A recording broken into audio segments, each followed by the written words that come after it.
You ask Tiger to solve. This deals with linear equations with one unknown.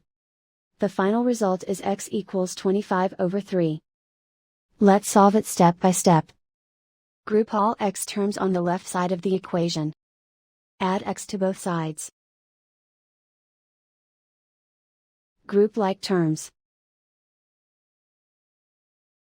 Simplify the arithmetic. Group like terms. Simplify the arithmetic.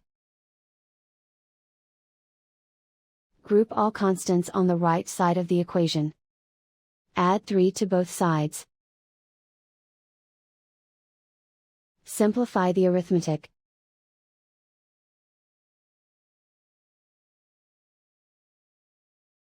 Isolate the x.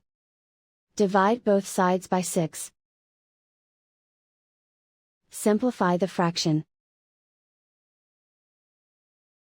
Find the greatest common factor of the numerator and denominator. Factor out and cancel the greatest common factor.